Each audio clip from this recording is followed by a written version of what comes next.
Welcome to episode 3 of the PWR129 build. We are making some progress. I am currently waiting for the last bit of wiring that is needed for the live scope and monitors to come in, but I'll show you what I've got done so far. That stuff should be in this episode though, and then we're gonna be hitting the water in the next episode for the initial test and see how it goes. So this is what she's starting to look like. As you can see, we got the NK300 wired up, ready to go. Waiting on some eyelets here to do the routing of these cables. So once we have that, we'll run these up here to the front. You can see here I also have the Railblazer. I don't know that I'm gonna leave that there.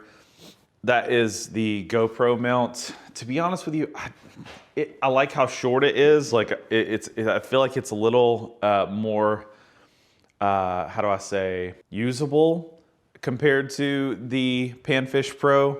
May end up switching to it though, because this lock and load base, or the base that they use, is not the best. I don't know. It's funny, I have like this Railblazer part, my live scope's Railblazer, but like, I don't know, I don't like them. But I can't say that for sure with the live scope because we haven't really got it out on the water yet. So it may actually be good, the pole, we'll see. But you can see I do have the lowrance unit, the Eagle Eye 9 mounted to the front here. Since this is mounted to the front, you can see the measuring board holder is no longer usable. So we're gonna have to use the Yak Attack leaderboard or figure out another way to store that here on the boat. The Low Pro knobs did come in. You can see, got them mounted here. They work great. This is super sturdy, not going anywhere. And the way I mounted this was actually using some more track nuts by Yak Attack, and I bought some 1.5 or 1.5 inch T-bolts.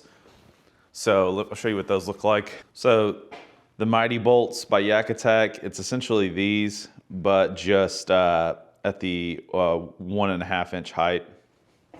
Got like a 6-pack for, I want to say it was like 15 bucks or something. I did get the lock and load base mounted here with those studs. Like I said, you need to get a stud in order to get that to work out. So this is what they look like. You can get them straight from Yak Attack, though, to be honest with you, I feel like they're overpriced for what it is. So I just went on Amazon and bought this here. This is what you want if you want to use those. And I got a whole pack. So we got 10 of them. I'm not gonna need 10 of them on this boat, maybe 2 at most, but I know there's more spots on the XTR130 that I could use it as well. So yeah, that being said, once the PWR is built out, everything's good to go there. We're gonna try to prioritize getting the Autopilot 136 sold before prime fishing season and try to get an XTR 130 built out. That's gonna be my lake running rig, your live scoping rig, and this is gonna be more just like kind of like throw in the back of the truck, carry to the river, or I got a lake right near my house that I'm gonna fish a lot this year, and this is gonna be that. So I'll leave this one here and put the XTR 130 on a trailer at my parents' place. I do a lot of fishing with my dad, so it'll be nice to have a kayak up there and not have to lug this one up there every time. I can just carry my rods. And that's something too. We really need to start focusing on getting tackle organized, rod storage here in the garage, and just making this a little bit more usable. It's junky in here right now, so definitely going to prioritize that as well. So the rest of the parts should be arriving shortly, and we'll get that started. So the package arrived. We've got the rest of the stuff that we need for the wiring.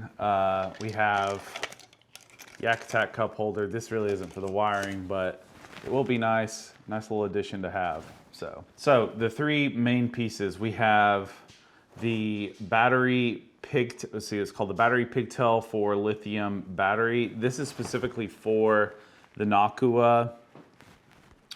Hopefully that's tracking. All right, so I turned off tracking so it would stop bouncing around. But basically, this is the pigtail battery that we're gonna use for the Yak Attack battery that I've got. Let me show you what that looks like. So this is a 10 amp hour Nucanoe Yak Attack battery, so it should plug right into here. It's got a fuse built into this too, which is great, so I don't have to worry about it ruining my electronics, hopefully. So we'll use that. No wirings needed for that part. That one should be good to go. We have the through hole SAE plug-in. I don't know that I'm going to wire this up right now. I definitely will soon, but before tomorrow, I don't know that I want to deal with this today. So we're going to use this though to go from the battery inside the hull to outside of the hull into the just the kind of dashboard area. So we'll be able to use this. But what we have to do some wiring on is we have to take this little power plug here and get this wired up with the power plug for the fish finder. So I hate wiring, but we're gonna have to do it. Let me go grab that and we'll get that started.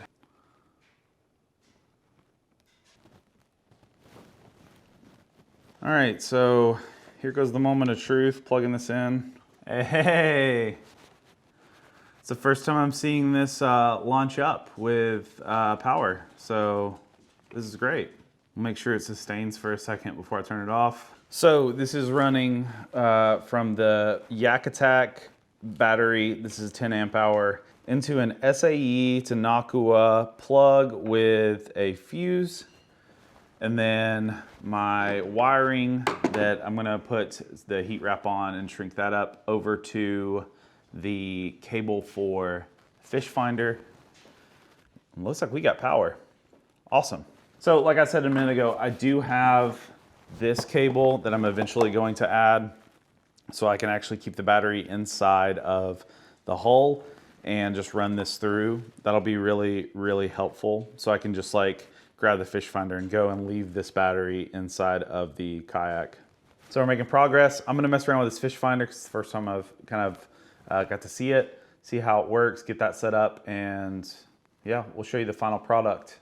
All right, so I feel confident in saying we have V1 ready to go. This is what she looks like. Other than the registration numbers, some eyelets for the guides, which are coming, and the throttle mount, I think we're good. I am gonna take this boat out tomorrow before the throttle mount gets here on Saturday. So I think I'm gonna actually have to hold this while I kayak. So that's gonna be interesting, but I wanna get this thing wet and make sure that everything works right. So I'll show you how we ended up with the console. So this is what it's gonna look like temporarily. So we have the GoPro mount, which I don't even know that I'm gonna use tomorrow. I'm just gonna hang the extra wire over here on the side. You can see the wiring in the back here. And this is going to be just kind of a hot mess too in the meantime. But we're gonna run the battery in this like cup until I get it mounted. And then eventually this cup is actually gonna move probably back here on this track. The only thing else that I really wanted to share in this specific video is, well, two things. One, the track mounted track packs, whatever you call them, these are great. Highly recommend you pick these up. One thing I'm actually contemplating is if the throttle mount I don't really care for, I may end up mounting the throttle on top of here, as wild as that seems, and then just putting something like line that I'm not gonna use quite often right here. Right now I have my soft plastics in there, and then on the bottom one, I am using my, I've got some worm weights in there, some fluorocarbon, and some extra hooks. I'm feeling pretty good. I think it's going to work out well. The battery is just gonna sit back here in the meantime until I can get a black pack that'll fit it. And my black pack, which is currently the 13x13 with 6 rod holders, has my battery sitting on top of it right now, but that's what I'm gonna be using in the back up here. But this is something I didn't show earlier in the video, which I think is very crucial. Right here, I actually added eyelets for the mounting plate right here and right here to run these through. That way I could run the steering cables up through the middle to keep this from kind of rubbing quite as much. So I think that this is going to be better overall. And like I said, I'm not sure if I want to keep this like mounted here or move these inward. We'll have to just play around with that and see, but I feel pretty good with it. And yeah, excited to hit the water. So I'm gonna keep making additions to this. So this is gonna just be an ongoing series on the channel. Make sure to hit the subscribe button if you do find this interesting or you want to see, how else I build it out. I will say there's so much that you can do with these Bonafide boats, and I freaking love them, man. I have had a few different models of kayaks, and Bonafide just seems to really know what fishermen need. So yeah, excited to get the PWR back out on the water. I say back out on the water because I had a PWR before. This is my second one, but I've never had it configured like I have it configured now. So that'll be interesting.